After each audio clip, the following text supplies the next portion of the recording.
Bonsoir et bienvenue sur le plateau Web TV du Bige pour la nuit de l'orientation à Alençon.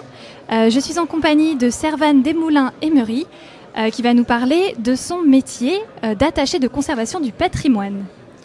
Bonjour, je suis attachée de conservation du patrimoine au Conseil départemental de l'Orne, à la direction des archives et des biens culturels, et je m'occupe spécifiquement du musée départemental d'art religieux de Sées, qui est un musée de France, et de la conservation du patrimoine mobilier public conservé hors musée, essentiellement les objets qui sont dans les églises, en collaboration avec les monuments historiques. D'accord, donc c'est un métier du patrimoine qui est donc sur les départements de l'Orne. Est-ce que vous pouvez nous expliquer un petit peu comment ça se passe votre journée ou votre semaine type ? Alors, il n'y a pas de journée type, vous faites bien de dire semaine type. D'accord. Parce que avec la mission sur l'ensemble du territoire départemental, je suis évidemment très souvent en déplacement sur le terrain. Il y a aussi une part administrative que je fais au bureau, une part de recherche sur les œuvres. Comme je suis basée aux archives, c'est assez pratique. Et beaucoup de réunions, de rendez-vous avec des partenaires pour des opérations de valorisation du patrimoine. Donc je dirais, je suis peut-être 3 jours au bureau et 2 jours ailleurs. D'accord. Est-ce que ça vous est déjà arrivé de découvrir un petit peu des trésors justement de notre patrimoine que vous avez réussi à apporter au musée ?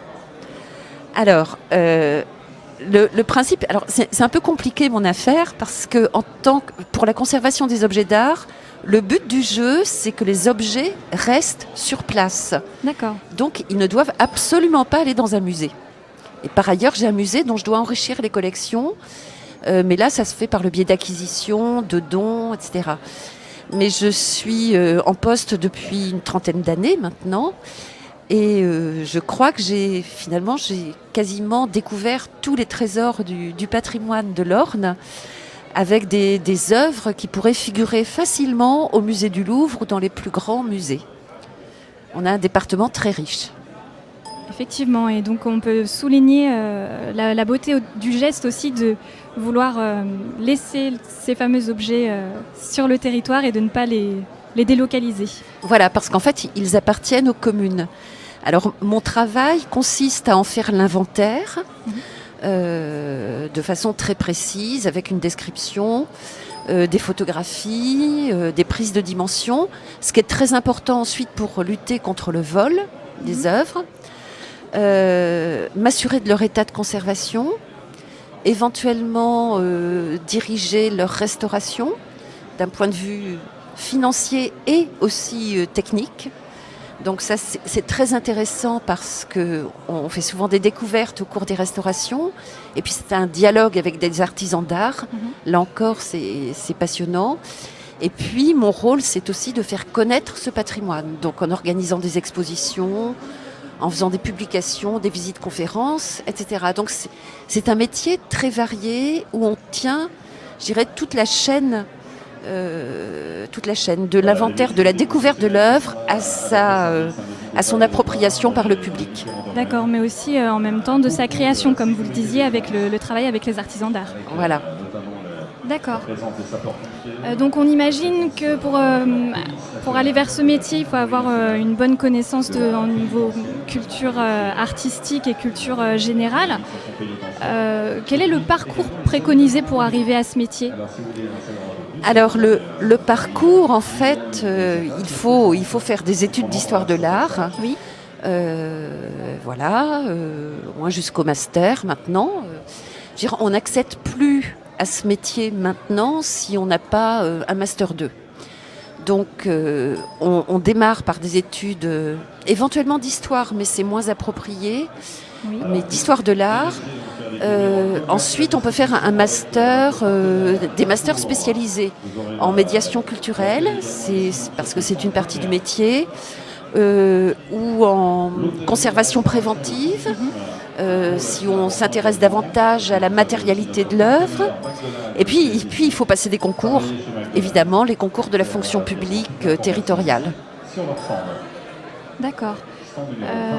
Donc j'avais une autre question. Quelles sont selon vous les qualités requises pour exercer votre métier ? La première des qualités, je crois que c'est le goût des relations humaines. C'est vraiment...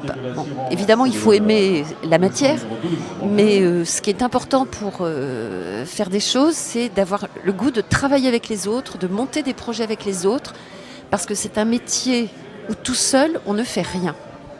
Et on est en relation constamment avec les propriétaires, les curés, les associations de sauvegarde, etc. Donc c'est vraiment la première des choses. Et la deuxième, en corollaire, c'est la disponibilité. Y compris parfois le week-end, avec des horaires qu'on ne respecte pas toujours, parce que dans l'Orne, par exemple, on a beaucoup d'associations de sauvegarde du patrimoine. Ce sont des bénévoles qui travaillent la journée. Il faut se rendre disponible pour eux. Dernière question, auriez-vous des conseils à donner aux jeunes qui souhaiteraient exercer votre métier ? Alors, c'est compliqué comme question, parce que c'est un métier où finalement il n'y a pas beaucoup de postes. Alors, en attaché de conservation du patrimoine, il y a des postes dans les archives aussi pour les historiens. Là, il y a beaucoup plus de postes. Côté monuments historiques et musées, il y a maintenant très peu de postes et il y en aura de moins en moins compte tenu des difficultés financières des collectivités territoriales. Mais moi, ce que j'ai envie de dire aux jeunes qui auraient envie de faire ça, parce que c'est un métier de passion, c'est d'essayer de le faire. Quand même, de ne pas s'arrêter à « il n'y a pas de débouché ». Faut vraiment le vouloir, faut vraiment s'y donner, mais on peut toujours y arriver. Enfin, moi, c'est ce que je crois. D'accord. Eh bien, merci beaucoup d'avoir répondu à mes questions. Merci à vous. Et puis, je vous souhaite une bonne soirée sur la nuit de l'orientation. Merci.